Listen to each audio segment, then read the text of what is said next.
Hey guys, Palsteron here, and today let's talk about the chaotic day one of the Secrets of the Atlas expansion. And oh boy, did I not know what I was in for. I was prepping my guide. I was like, oh, is everything airtight? Okay, should be fine.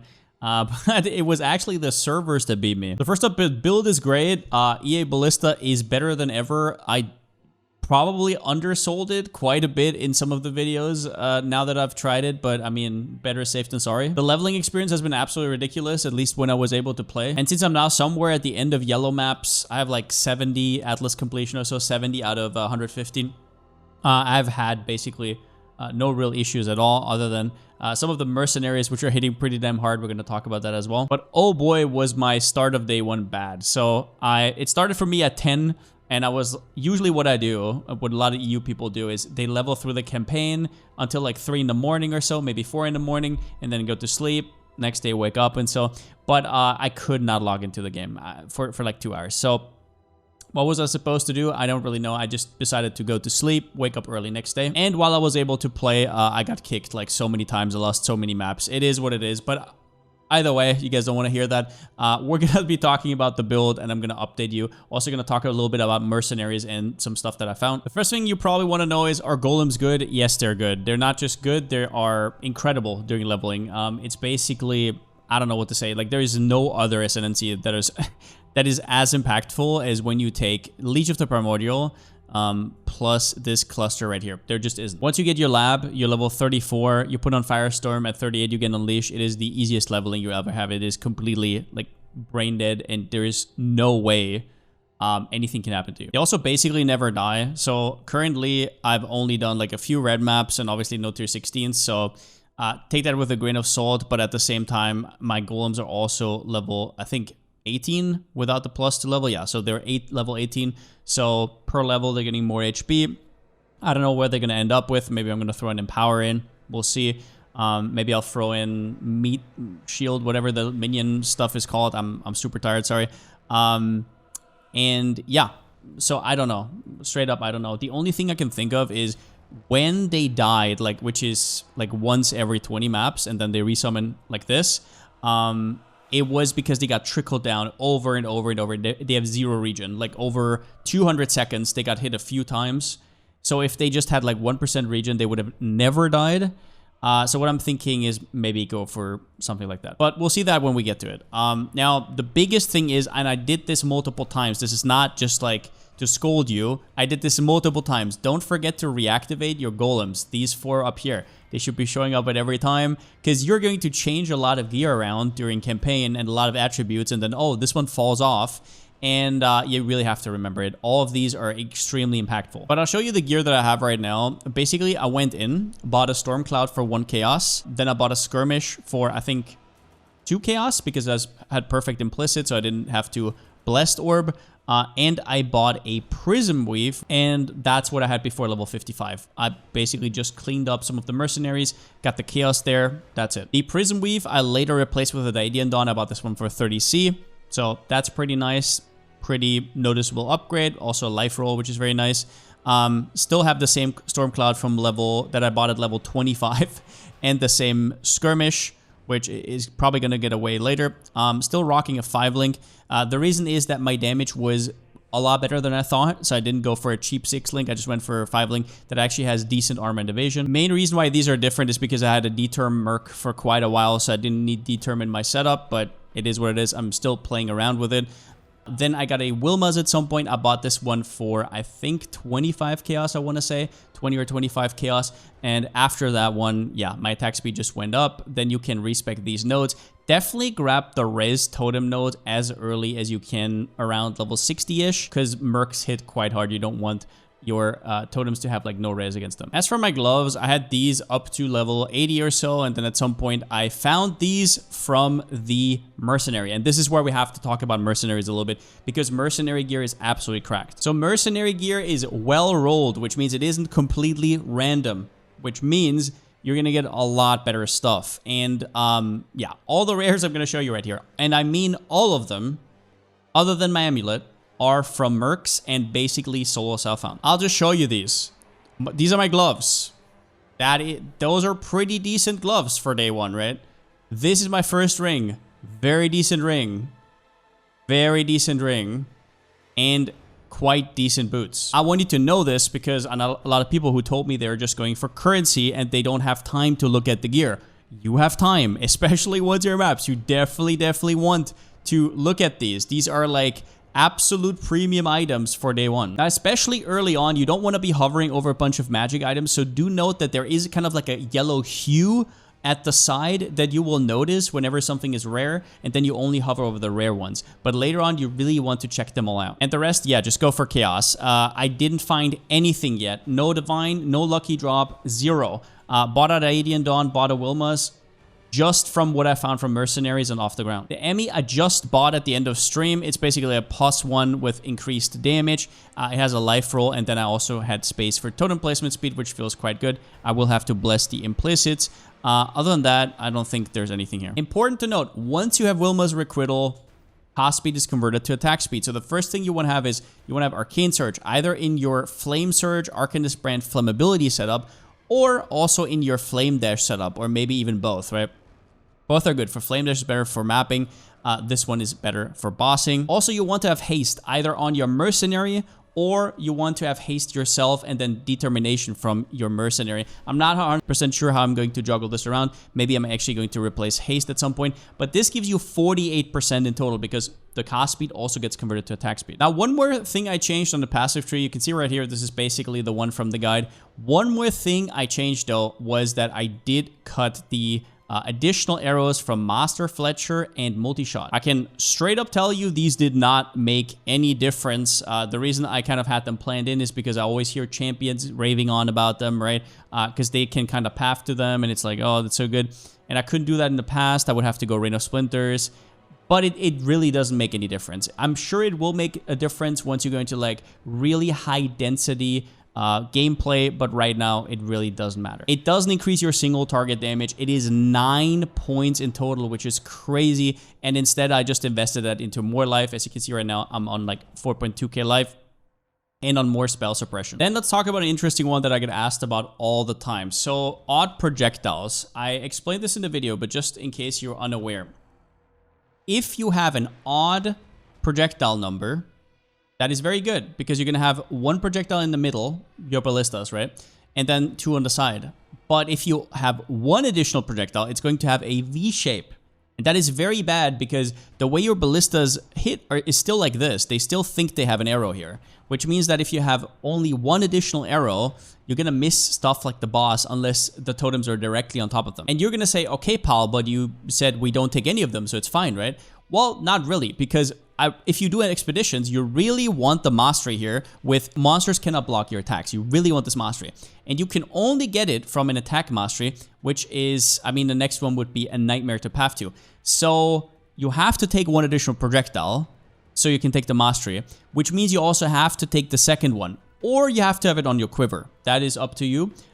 But on the quiver, it's obviously a lot harder, which means that if you farm Expedition, and only if you farm Expedition, you need to take this cluster, then the monsters cannot block your attacks, and you need to also take that cluster. If you have two projectiles, it's gonna be quite... Like, you can say, okay, it's not going to be bosses anyways, maybe it's fine, but it's not going to feel that good. However, if you're not planning on farming Expedition, like I said, you don't need the additional projectiles, so you can skip both of these clusters completely and go into Cluster Jewels immediately, which will give you Onslaught, which is obviously huge. It's not just 20% move speed, it also double dips with Wilma's and gives you 40% attack speed. And at that point, you can also easily replace Haste with Determination. Other than that, you want stuff like Ancestral Echo, but honestly, most of these are fine. Also you can get stuff like the Hinder Note. You just want Smoking Remains Prismatic Card. These don't really matter. Something with increased damage, as good as you can get it. The note behind you never takes, so make sure the good nodes are in front. And then on a dot cluster, this one's not that important. You can go for a fire dot cluster, you can go for a normal dot cluster, whatever you want. I just wanted to explain this because I am next going to farm Expedition, and you have to know about this rule. Don't go for 2 projectiles, go for 3. And unfortunately, the block, like, you can technically not take the block mastery, but since we're exploding with the keystone right here, right, we're gonna take Extreme Archaeology, you can't really pick and choose, and it's going to be in there, and you don't want to get bricked even more. Other than that, you can see that my gems are pretty scuffed. I don't really have any quality, and that's mainly because I didn't have to farm Merc Lab at all. That was one of the nice things about this. I still have level 18 gems. Yeah, I mean, day one was just an absolute, like, nightmare. Like I said, I'm so far behind. I mean, technically not behind because a lot of people had issues, but behind versus what I'm usually doing. Another thing that came up a lot is people showed me the Widowhails that they bought and how proud they were that they got a 248 for very cheap early on. Well, guys, the reason why these are very cheap early on is because Widowhail is trash without a good quiver. A ton of people were also pointing out that yes, it does work with skirmish, right? You do get +2. If you have at least 200% increased bonus, you do get +2 totems, but that is not very good. Look at the attack speed of Widowhail. It has 1.4 attack speed, and Stormcloud has up to 1.95. It basically does similar things, but worse, because now you get basically the same amount of explosions in, but you have to have more ballistas down and more stuff that can die. The only point where you wanna start using Widowhail is if you have a really, really good quiver. And that means you don't have to have a 5 stat with like Hunter or something, but something like this. It doesn't have to be all tier 1s. You can POB it out whenever it's worth, but you just have to make sure that your attack speed is still good. So for example, if I go here, I can see 2.93, still pretty damn good. Even with Widowhail, you probably don't need anything else anymore. But you can also see I have a lot of attack speed from jewels right here. Do note that if you have haste instead of determination, that will also change everything. But determination is not just for fizz damage, because once you have determination, you will also get mold shell. This is often forgotten because it's ticked off. When it is up, it is quite strong even against Ellie. With that said, though, there's a good chance I might just abandon determination and mold shell completely and go for a different guard skill and not go for armor at all, because you can go Chaos Binding, which gives you 25% of physical damage converted to fire, and you can put that on your Merc, which means that this one stacks additively with the 40% from the recently changed Shaper of Flames for a total of 65% converted. And at that point, is D-Term really worth it? We're not getting much more than like 20k armor. We don't have a Light of Meaning because we're not pathing through the middle. Probably not worth it. And I'm just going to go for stuff like haste. And then I can take a lot of the attack speed pressure from my jewels and, for example, can get dot multi here instead. But with that said, let's talk about the mercs. So this one is quite interesting. The first thing I noticed is the auras are actually quite small. So usually the radius is, I don't know, like this. So unless they're literally hugging you or you're paying attention to where they are, they're not that great. Now, I don't really know if you can save that in endgame. In fact, I don't have any idea how the endgame setup is going to look like. I'm mostly going to talk about leveling and early progression and what I found. Auras, kinda mid. I think that in endgame, the damage of mercs is going to fall off, most likely.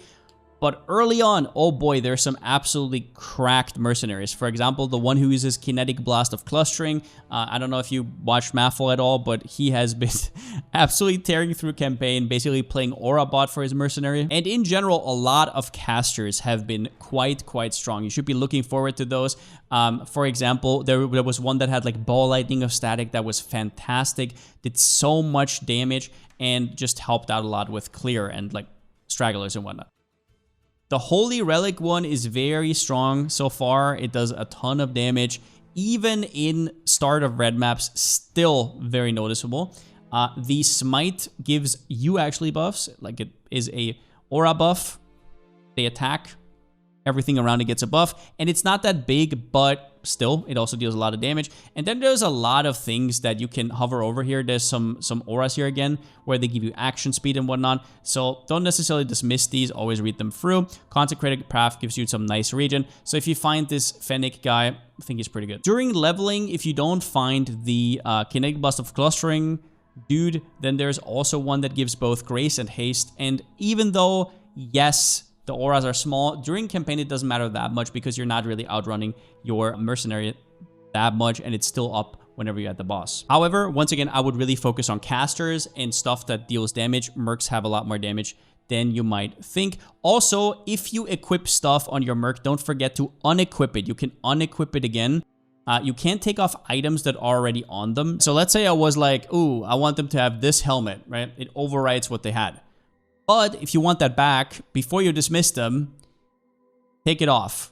Obviously, the helm is now gone, but if you want to dismiss them anyways, this is going to be especially important later on whenever you buy uniques for your mercenaries and you maybe want to swap stuff around. Right, I'm going to quickly show off a map right here.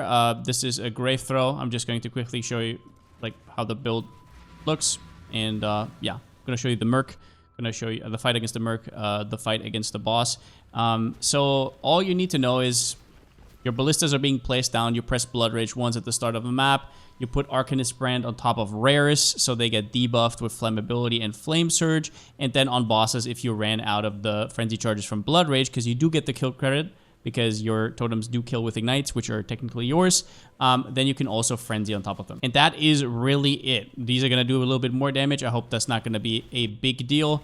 And I'm lagging. Oh my god. I'm really sorry I tried to record this 3 times or something. I'm just going to play some footage in the background so you can see. So I'm going to quickly show you right now the fight against the merc. So all you need to know is against the merc, you want to stand away as far as possible. There is really no reason to be next to them. They are ridiculous. Some of them do no damage. Some of them do a lot of damage. You can actually check out their weapon before. And if they have a good weapon, there's a good chance they're going to absolutely slap you. I had an interesting run-in with a merc during campaign that had a 475 DPS two-hander at level 40. And I was like, oh, I'm going to take that. That's a leveling weapon that will sell. And what happened is he one-shot me with his auto attack. But yeah, I'll just let a little bit of gameplay run in the background with some explosions and maybe a boss or something.